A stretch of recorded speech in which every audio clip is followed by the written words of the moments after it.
Olá, queridos, tudo bem? Mais um pedacinho do estudo de Jó para você. Jó, como todos nós sabemos, ele foi um homem íntegro, né? Como diz a palavra aqui, havia um homem na terra de Uz, cujo nome era Jó, homem íntegro, reto, temente a Deus e que se desviava do mal. Sempre quando eu falo de Jó, eu gosto de lembrar de quem ele era como pai, esposo, e algumas pessoas gostam até mesmo de esculachar a mulher de Jó, né? Porque, olha, ela mandou ele amaldiçoar Deus. Mas não, ela era uma mulher exemplar. Tanto é que, com tudo que aconteceu na vida de Jó, né, quando ele perde toda a sua família, todos os seus filhos, irmãos, né, e ele perde tudo quanto ele tinha de bens, de valores, o que resta para Jó foi a sua mulher. A sua mulher. Ela era realmente uma ajudadora, era aquela que ia à frente, lá de Gênesis 2, verso de número 18, uma mulher ajudadora, uma mulher idônea, aquela que vai à frente em todos os momentos, sobre todas as coisas, era a mulher de Jó. Ela estava pronta a servir aquele homem. Quando ela diz, olha, amaldiçoa o Senhor, seu Deus, e morra, é porque ela estava vendo tudo que tinha vindo sobre a vida dele e ela não aguentava ver ele sofrer tanto. Não sei se você lembra, eu falei que quando a segunda passagem de Satanás lá no céu, ele falou que se tocasse na carne de Jó, ele cederia. Então, a palavra diz no verso de número 7 do capítulo de número 2, então saiu Satanás da presença do Senhor e feriu Jó com tumores malignos, desde a planta dos pés até o alto da cabeça. Então, eu queria que você compreendesse uma coisa: a malignidade tomou a vida de Jó de uma forma tremenda. A malignidade tomou a vida de Jó de uma forma tremenda, que fez com que ele tivesse dor no corpo inteiro. Ele foi emagrecendo, ele não queria comer, porque aftas pegou a sua boca toda, né? Ele respirava muito mal, o cansaço tomou a vida dele, né? Ele já não tinha mais vontade de nada. Eu queria que você olhasse para os olhos de Jó. Você vai ver os olhos dele inchados, completamente inchados, o nariz inchado, a boca inchada, todo o corpo de Jó, né? Você vai ver ele se desfigurando, ele se tornando uma pessoa completamente indesejável. Quando eu digo indesejável, ninguém queria ficar perto de Jó, ninguém queria andar com Jó, porque ele passou a cheirar mal, ele passou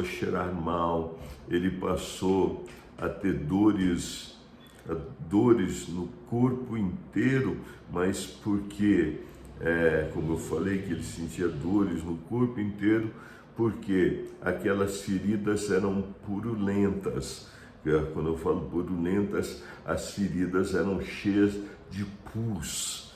Então ele passou a cheirar mal mesmo, sabe? E o hálito dele, ele disse que a mulher dele já não tolerava, a própria mulher não conseguia ficar perto dele por causa do mau hálito, né, que saía de sua boca. Tem uma parte que me toca muito o meu coração, é que ele diz que a pele dele já estava grudando nos ossos. Veja como é que Jó ele ficou. E todos que estavam perto dele começou a desaparecer. Vamos dizer, o mordomo de sua casa já não reconhecia ele mais como mordomo, porque a casa de Jó não foi destruída. É uma coisa assim que todo mundo acabou toda a vida de Jó. Não, a casa dele não foi destruída. Aqueles que serviam na casa dele estavam lá, não foram destruídos. Esses não foram destruídos. Então, é interessante que as pessoas que serviam Jó já não reconheciam mais ele como patrão, não reconhecia Jó como patrão. Porque a palavra diz isso, viu, meus filhos? Porque Jó era uma pessoa nesse momento indesejável. É triste, né? Quando a gente retrata a vida de Jó, normalmente nós não retratamos o tudo quanto Jó padeceu. Os amigos abandonaram Jó. Aqueles amigos que ficaram para apontar para eles, né? Então, apontar o dedo para ele dizendo: olha, você errou aqui, você errou ali, a culpa de tudo isso é sua. Então, vivendo com Jó, vamos lá, vivendo com Jó, você vai perceber que ele tem momentos de lucidez e momento de muita agonia. Jó, ele ficou depressivo. Você vai ver isso. Jó, ele sentiu que todo o inferno veio sobre ele. Você vai ver isso também. Jó sentiu que todo o inferno veio sobre ele, ficou depressivo. Jó sentiu que todo o inferno veio sobre ele, ataques infernais. E era, né? Porque Satanás é que estava fazendo tudo aquilo. Jó, em um determinado momento, ele disse para Deus: Deus, acabou, eu vou morrer, não tenho mais o que fazer, é só deitar e fechar os olhos. Mas no outro dia, Jó já estava em pé novamente e acreditando que o Redentor vive. O meu Redentor vive, ele falou. Eu creio que o meu Redentor vive. Então, nesses momentos lindos da vida de Jó, nós vemos as suas conquistas. Eu queria pedir que você acompanhasse esses estudos que eu estou trazendo da vida de Jó com muita atenção. Por exemplo, no capítulo 19, nós podemos ver, né, que Jó tinha muitas dores. Ele tinha demais de dores, ele tinha muita tristeza. ele tinha muita tristeza. Eu vou ler um pedacinho dele para você. No 14 ele diz assim: os meus parentes desampararam, os meus conhecidos se esqueceram de mim. No 15, no verso de número 15 do 19, ele diz: os que se abrigam na minha casa, lembra que eu falei que a casa dele não foi destruída? O que abrigam na minha casa e as minhas servas me têm por estranho, e vim a ser estrangeiro aos seus olhos. Lembra que eu falei do mau hálito? Ele fala no verso de número 16: chamo o meu criado e ele não me responde, tenho de suplicar-lhe eu mesmo. Aí ele fala assim: o meu hálito é intolerável. A minha mulher, e pelos meus cheiros sou repugnante aos filhos de minha mãe, os irmãos dele. Então, veja bem o que esse homem estava passando. Veja bem o que esse homem sofreu em sua vida. Aí ele fala assim: até as crianças me desprezam. Imagina só ele passando, ele sentado, né? Passando, ele nem andava quase. Ele sentando, tentando ficar na frente da casa, as crianças falam: ô monstro! Olha lá o monstro está ali. Porque ele era visto assim como um monstro. O monstro está ali. Olha lá o monstro. Veja, as crianças zombam de mim. E todos os meus amigos íntimos me abominam, até os que eu amava se tornaram contra mim. Os meus ossos, verso de número 20, estou lendo o capítulo de número 19, hein? Os meus ossos se apegam à minha pele, e a minha carne salvei-me só com a pele dos meus dentes. Imagina uma coisa dessa, gente. Eu olho para esse homem e digo: meu Deus do céu. Eu olho para ele e falo: Senhor. E muitas vezes nós precisamos ter a tolerância de Jó. Já viu alguém falar desse jeito?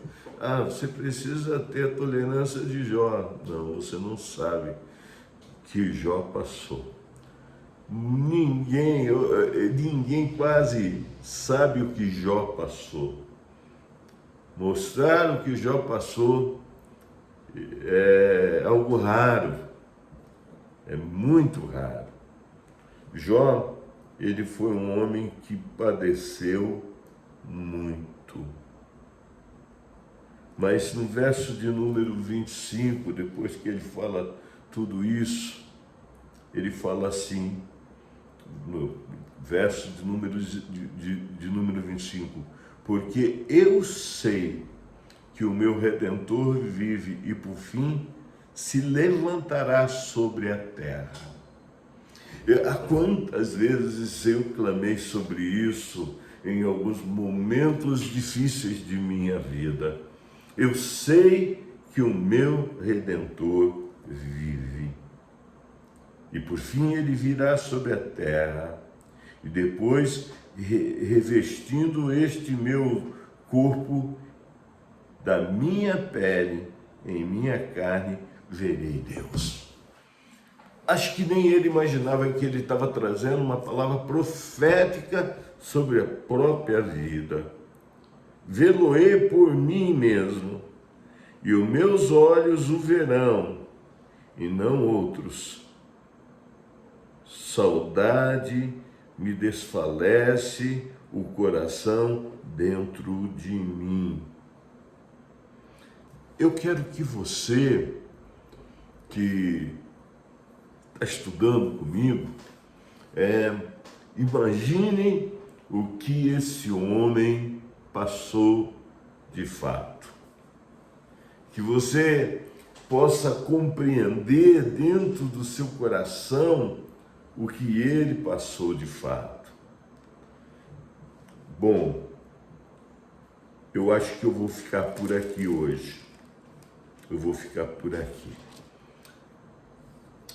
Ele tinha solidão, tinha medo, tinha pavor, tinha dor.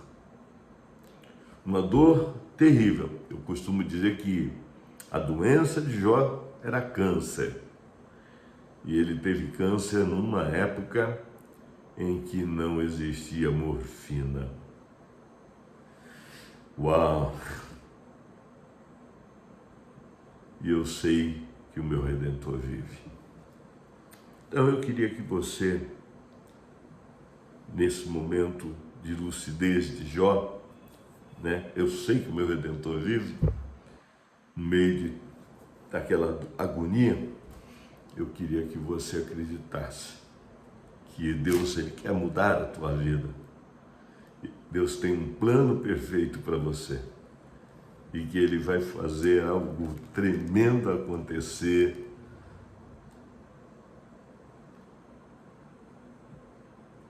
em sua família, em sua vida, no seu trabalho, no seu casamento, nas suas finanças. Mas primeiro você precisa compreender algo, que o seu Redentor vive e que você o verá face a face. Não deixe que as circunstâncias parem você. Não deixe que as circunstâncias tragam agonia sobre a sua vida. Diga, como Jó disse, fale, como Jó falou. Reclame, se tiver que reclamar, como Jó reclamou por muitas vezes. Mas não esqueça, jamais, que o seu Redentor vive. Que Deus é o Deus da sua vida e que Ele tem um plano perfeito para você. Que Deus te abençoe, Deus te guarde, Ele te proteja. Se você estiver passando por um momento difícil, lembra que Ele é Deus. Um beijo, fica com Deus.